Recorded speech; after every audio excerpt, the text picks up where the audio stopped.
Hello friends, welcome to my channel. आइए आज हम सिंपल प्रेजेंट टेंस के कुछ वाक्यों का इंग्लिश में ट्रांसलेशन करना सीखते हैं। सिंपल प्रेजेंट टेंस मैंने आपको पहले पढ़ा दिया है। आइए इन वाक्यों की पहचान क्या होती है। ऐसे वाक्यों के अंत में ता है, ती है, ते हैं और ता हूं आदि शब्द आते हैं। पहला सेंटेंस देखते हैं। मैं अपना पाठ याद करता हूं। इसकी ट्रांसलेशन होगी, मैं का होगा आई। अब आई के साथ वर्ब की फर्स्ट फॉर्म लगती है, उसमें एस या एस नहीं लगता है, तो आई लर्न। अब पोजेसिव एडजेक्टिव होता है माई, पाठ के लिए लेसन।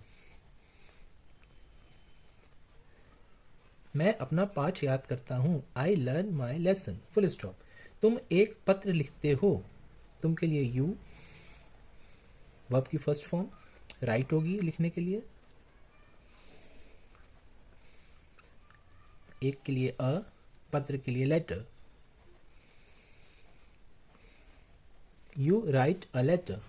अगला देखते हैं। वह स्कूल जाता है, वह के लिए ही, जाने के लिए गो। अब ही के साथ हम लोग एस या एस लगाते हैं वर्ब की फर्स्ट फॉर्म में, तो he goes to school, full stop. वे हॉकी नहीं खेलते हैं, वे के लिए दे,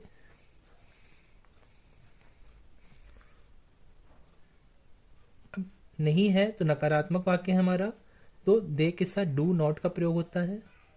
दे डू नॉट, वर्ब की first form play hockey, full stop.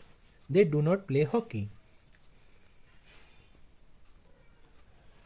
अगला देखते हैं। वह कभी झूठ नहीं बोलता है, तो वह के लिए ही। अब यहां पे देखिए नकारात्मक है, तो यहां पे हम लोग जानते हैं कि ही शी इट और एक वचनकर्ता के साथ यानी कि प्रॉपर नाउन के साथ एस या एस का प्रयोग वर्ब की फर्स्ट फॉर्म में होता है, और आई वी यू दे और बहुवचन संज्ञा यानी कि प्लूरल नाउन के साथ एस या एस का प्रयोग नहीं होता, सिंपली वर्ब की फर्स्ट फॉर्म लिख देते हैं। लेकिन नकारात्मक वाक्यों में क्या होता है, हम लोग डू नॉट और डज नॉट का प्रयोग करते हैं। आई वी यू दे और बहुवचन के साथ डू नॉट का प्रयोग करते हैं और वर्ब की फर्स्ट फॉर्म लिखते हैं, और ही शी इट और एक वचनकर्ता के साथ डज नॉट लिखते हैं और वर्ब की फर्स्ट फॉर्म लिखते हैं। तब एस या एस वहाँ नहीं लगाती, क्योंकि डज नॉट में एस या एस लग जाता है, ठीक है। लेकिन नेवर वाले निगेटिव वाक्य ऐसे होते हैं, वहाँ पे डज नॉट का प्रयोग नहीं करते हैं, वहाँ पे नेवर कभी नहीं के लिए नेवर का प्रयोग करेंगे, और अगर ही शी इट एक वचन संज्ञा आएगी तो उसके साथ उसी तरह एस या एस वर्ब की फर्स्ट फॉर्म में लगा देंगे। जैसे कि वह कभी झूठ नहीं बोलता है, तो ही नेवर, बोलने के लिए टेल, अब क्योंकि ही है तो टेल्स अ लाई,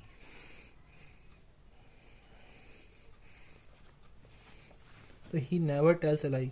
अगर देखते हैं क्या वह किताब पढ़ता है, तो हम जानते हैं कि क्या से शुरू होने वाले वाक्यों में ही शी इट या एक वचन है, तो डज पहले ले लेते हैं, तो डज को हम लोग पहले ले लेंगे, फिर ही हो जाएगा, फिर पढ़ने के लिए रीड, फिर बुक, फिर क्वेश्चन मार्क। तो डज ही रीड बुक, क्या वह किताब पढ़ता है। अगला देखते हैं। वह स्कूल कब जाता है, तो मैंने अपनी पहली वीडियो में जब पढ़ाया तो बताया था कि प्रश्नवाचक शब्द अगर वाक्य में आते हैं प्रेजेंट डिफिनिट के, जैसे कब, कहाँ, क्यों, कैसे, तो उसकी अंग्रेजी सबसे पहले लिखते हैं। तो कब आया है, तो सबसे पहले लिख लेंगे व्हेन, फिर उसके बाद डू या डज का प्रयोग करते हैं, तो ही है तो उसके हिसाब से डज का प्रयोग होगा, व्हेन डज ही। अब क्योंकि डज में ईएस लग गया है, तो सिंपली वर्ब की first form when does he go to school, और क्वेश्चन तो when does he go to school, उसके बाद क्वेश्चन मार्क, क्वेश्चन मार्क लगाना बहुत ज़रूरी है। अगर मान लीजिए एग्जाम में ट्रांसलेशन आती है, आप पूरी ट्रांसलेशन सही कर देते हैं लेकिन क्वेश्चन मार्क नहीं लगाते, मान लीजिए आप फुल स्टॉप लगा देते हैं, ये आपको नंबर नहीं मिलेगा, ये बात ध्यान रखिएगा। अगला देखते हैं, क्या वह एक पत्र लिखती है? अब देखिए लिखती है तो इसका मतलब वह एक लड़की है, तो डज। अब लड़की है, लिखती है, तो शी।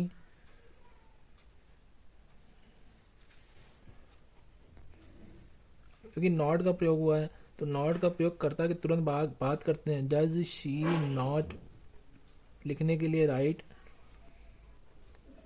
फिर अ लेटर, क्वेश्चन मार्क।